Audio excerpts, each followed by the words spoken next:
네, 안녕하세요. 알아두면 쓸모있는 세금사전의 이상화 세무사입니다. 자, 오늘 내용은 운동선수는 세금에서 손해를 보는 게 사실일까? 라는 내용을 가지고 준비해봤습니다. 작년도 유명 선수가, 운동선수가 예능에 출연해서 한 발언 때문에 네티즌들로부터 문매들 맞은 사실이 있었습니다. 무슨 사연이었을까요? 오늘 영상 마지막에 운동선수뿐만 아니라 고액 프리랜서로 통칭되는 인적 용역 사업자들을 위한 절세 팁도 담고 있으니까요. 이에 해당하시는 분들이라면 영상 끝까지 시청해 주시길 바라겠습니다.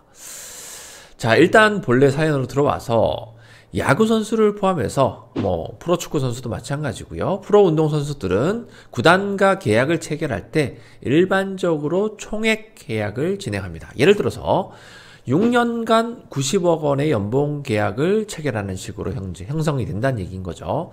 이 선수는 이와 관련해서 90억 연봉을 받으면 45억 원은 세금으로 내야 한다. 올해 번 연봉에 대한 세금은 내년에 내니까 내년에 내려면 방송을 나가던 어디를 나가던 돈을 벌어놔야 한다. 세금이 너무 아깝다 등의 발언을 했습니다. 네티즌들이 이제 질타를 했다라는 부분인 거죠. 이렇게 고액 연봉을 받은 운동선수들 입장에서는 세금을 거의 반을 떼고 건보료 부담까지 생각하면 절반도 훨씬 넘는 금액이 될 수 있습니다. 국가에 내는 돈이 너무 많다라는 생각이 들긴 할 것 같습니다. 근데 이 선수가 말씀한 것처럼 6년간 90억 원의 연봉 계약을 체결하게 되면 바로 45억 원의 세금을 내야 하는 것인지에 대한 의문을 가지시는 분들이 분명히 있을 거라는 생각이 듭니다. 그래서 이 내용에 대해서 팩트체크 한번 들어가 보도록 하겠습니다.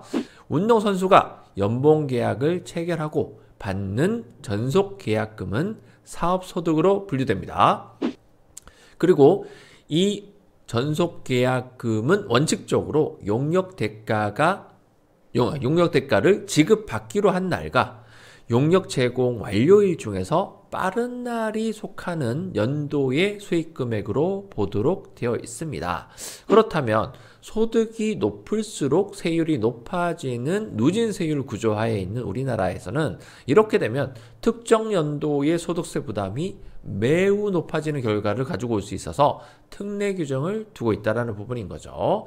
계약기간이 1년을 초과해서 내 몸이에요. 일신 전속 계약 대가를 일시에 받는 경우를 하더라도 계약 기간이 길다면 1년을 초과해서 길다라면 균등한 안분한 금액을 각 연도마다 수입한 것으로 보도록 하는 규정이 있습니다. 앞서 말한 사례를 그대로 활용해서 설명을 해보면 선수가 2023년도 1월에 이적을 하면서 6년간 90억 원의 연봉을 받기로 계약을 하고 그 전속 계약금을 일시에 받았다고 가정을 해보겠습니다.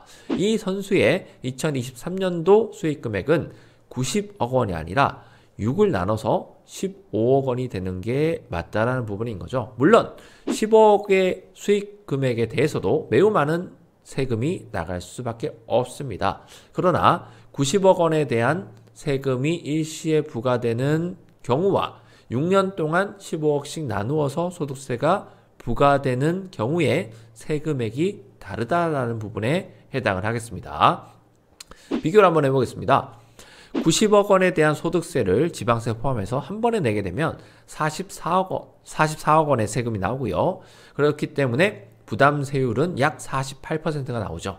근데 15억 원에 대한 소득세를 1년 기준으로 세금을 계산을 하면 6억 7천만 원의 세금이 나오고요. 6년을 곱하게 되면 똑같은 금액을 6년치를 낼 테니까 40억 원의 세금이 나오겠죠. 부담세율은 약 44%, 4억 정도의 세금이 줄어들게 됩니다. 막상 비교해보니 둘 다 일단 많긴 많습니다. 이런 경우에는 개인 사업자로 남아있기 때문에 그런 거예요. 그러니까 개인 기준으로 소득세율이 아주 높습니다. 그래서 이런 프로 선수들 중에서도 법인으로 되어 있는 케이스들도 있고요. 법인으로 갈 수 있는 부분도 충분히 있습니다. 하지만 이 가정은 극단적인 사례를 보여준 것이고 매년 사용하는 경비 반영까지 고려하면 이 차이는 훨씬 더 벌어지는 상황이 될 수 있습니다. 참고로 90억 원의 전속 계약금을 일시에 수령하는 경우에는 계약금을 지급할 때에 전속 계약금 전액에 대해서 3.3% 원천 징수는 일단 무조건 하게 되어 있어요. 그러면 즉 90억 원에 대한 3.3%인 2억 9,700만 원에 대한 세금은 원천 징수로서 먼저 납부를 해야 하는 것인데요.